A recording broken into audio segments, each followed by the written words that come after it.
Atras po itong nasa numbers 1 to 750. Ay, sorry.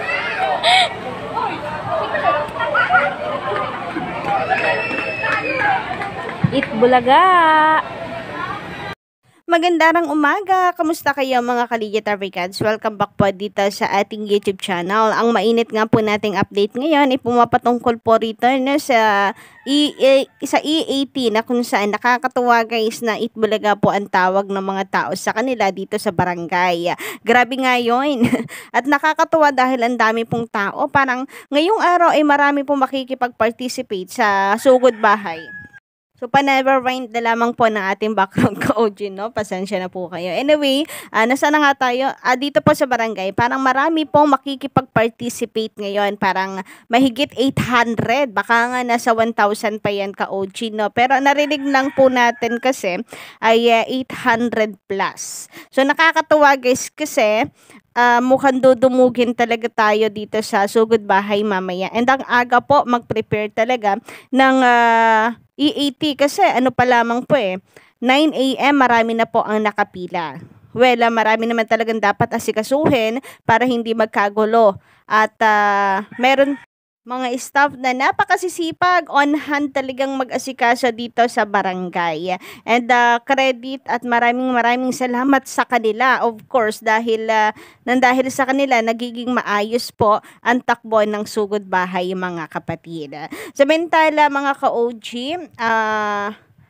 bago tayo magpatuloy pala, bago ko po ipanood sa inyo ang video, nais ko po munang pasalamatan ang mga nandito ngayon na nakikinig sa atin. Maraming salamat guys sa pagtutok at pagsubaybay sa atin pong mga daily updates. Nandito na naman nga po ako, si Gandara, ang Kaligit Africans ninyo na maghahatid ng mga latest update and fresh happenings about sa TVJ and Legit Africans. And sa mga bago lang dito sa ating YouTube channel guys, nako, just click the subscribe button and notification bell para kayo po ay ma-notify pag meron po tayong mga bagong reaction videos and updates about sa Legit Africans. Of course, sa kaso na kinakaharap, kaso na pinaglalaban po ng TVJ para mabawi ang titulong Itbulaga and Noontime Show's latest happenings. And para ngayong umaga guys, so mayroon po tayong pasilip para po sa mga kaganapan dito sa barangay. Nakakatuwa na Itbulaga po ang tawag ng mga tao sa TVJ. And credit po pala sa may-ari ng video po na ito. Pahiram lamang po para ma-update po ang ilan nating mga Kaligit Africans. 1 to 750, atras po kayo. Po. Ang hindi umatras, hindi mabubunot. Atras kayo. Ang hindi umatras, hindi mabubunot. Sige kayo. Anong number po kayo, ma'am? Okay. Naku, mukha kang mabubunot. Nasa mataas na number. Kasi yung mataas na number, maayos na sila. Yung mababang number, yung 1 to 750, matigas yung ulo. Atras po itong nasa numbers 1 to 750. Ay, sorry.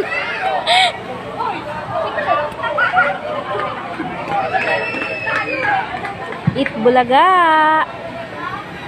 Sugod bahay. Dami ng pila. Grabe. Si Kuya Tony pala ang number 1. Ito sa harap po. Number 1, hindi.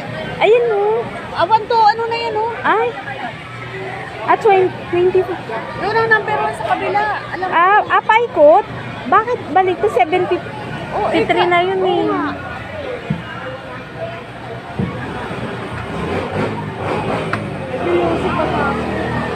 Itbulaga. Wala pa nga akong sinulat na number eh. Pipila na kayo? Asa yung number mo? Ano number mo? 863. Ay, ang layo. 100. Sabi na yan. 153 ako. 155 ako. 155 ako. Ay, dito ka lang? Oo. Ma'am, ano po? Ay, napili ko yung kasunod po ninyo. Hindi pa nga ako naliligo. Yung kasunod po ninyo. Maligo na ba ako? 751 to 1920 po yan. Ako lang. Lad, di ba may TV na tayo lahat? TV. Oh, sisikat. Madam, anong number ka? Tingin-tingin na lang kayo dyan. Ito yung Ngayon pa lang 30, nakapila. Ano Madam, oras ang anong umpisa number ka? yan? Yan, after ka ni 25. Oh. Oh. Kasi wala na itong kasunod. Ayan, 26. Okay na. So, medyo maaga no na napakarami pong nakapila na agad-agad. So, anong oras pa po ba sila magsisimula? Mga 12 pa po sila magsisimula pero marami na po ang nakapila ngayon. Iniisip ko na agad, paano kaya ang tanghalian nila ka-OG, no? And sa sobrang dami po ng mga nakapila, parang ang sarap ibalik nung dati. 'Di ba marami pong may mga number po yun eh. Yung bilog na number, guys. Tapos, meron yung mga kulay, tapos lahat, halimbawa red, lahat ng mga katungtong sa color red ay bibigyan po ng pera, lahat po yon para marami ang matulungan mga ka-OG. So para ang sarap lamang po balikan nung ganoon at yung kanilang tatawagan sa sugod bahay mga kapatid ay swertihan na lang mga ka-OG kung sino po ang matatawagan kagaya po noon. Para kapag kami tinawag po ang EAT, ay hindi kagaya ngayon na sabi nga po ay merong hindi nakakapunta sa unahan, maraming tinatawag na hindi po nakakapunta, and meron pong mga invalid. Yun lang naman po ay request, palagay na makakatulong para mas maayos po ang daloy ng sugod bahay mga kapatid. But of course, thank you so much pa din sa effort po ng mga staff ng Itbulaga branded. Yeah, at bagat E18 ng TVJ. And ang isa pa po sa nakakatuwa sa update natin ngayong araw, ka-OG, ay yung mga post po na ng mga legit tarikats. Para nasa QC po sila ngayon na Itbulaga po, ayan nakaka-caps lock pa po, na dito ang Itbulaga. E80 po yan, merong mga nagla-live at nagpo-post po ng video. And they are so excited para po mamaya. Nakakatuwa naman guys, Itbulaga talaga ang tawag ng taong bayan dito sa TVJ. Kasi tama nga naman si Bossing. Ang titulo naman talaga nila ay Itbulaga kasi yun ang alam ng mga tao na titulo nila. Samantala, sabi dito ni Miss Mendoza Joey sa kanyang komento, magandarang umaga sa iyo. Be original and have your own identity. Yan ang wala sa fake EB. Ang nag-guide sa fake EB ay si John at Bulat Halushos ngayon. Ang ginagawa nila, kamukha ni sinasabi mo Manggandara, ay wala silang new ideas. Pattern nila ang TVJ or Jennifer segments. Renaming, photocopying ng old segments ng TVJ EB. It's not being original. Pati bubblegang Xerox copy nila. Grabe nga yun. Kaya nga, marami pong mga netizen at talagang kapansin-pansin naman po lahat talaga ng mga segment noon na talagang nire-rename lamang po nila at hindi po nila yan maitatanggi dahil kitang-kita po ng mga netizen na dati na nila itong napanood sa original na Itbulaga. Sabi naman dito ni Roy Michano Mogol, magandarang umaga sa iyo, shout out. Sinasabi ko na nga ba hindi titigil yan si Vice na magpadinig sa MTRCB sa kanilang pagbabalik. Yan ang ikakasira ng lalo ng ABS-CBN. Lalong hindi makakakuha ng prangkisa yan. Kung sa ABS-CBN, kung sa ABS-CBN, tanggalin na yan si Vice. Nako, ayun na nga Alam niyo po ba na yung binalita natin nung nakaraan na parinig nila sa sa MTRCB, nasundan na naman nga. Ayaw po talagang tigilan. Well, papaano nga naman niya yan mababago kung yan na po talaga siya, yan na po talaga ang ugali niya, magparinig, tapos hindi niya nakikita yung mali sa sarili niya, parang hindi na nanalamin, mas marami naman pong mga kalait-lait sa kanya kung tutuusin. Pero marespeto ang mga tao, pero siya hindi marunong magpakatao sa mga taong kanyang kinukutya at pinaparinggan.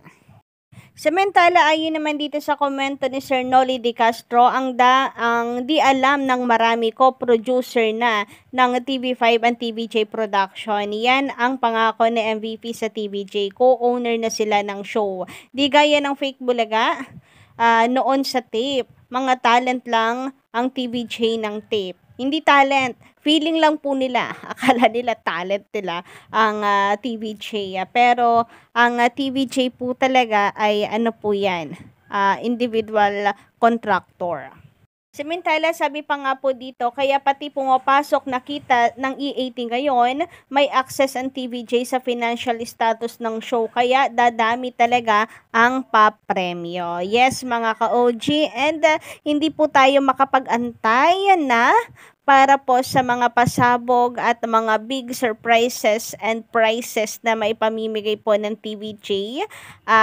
Once na maging maayos na po ang lahat.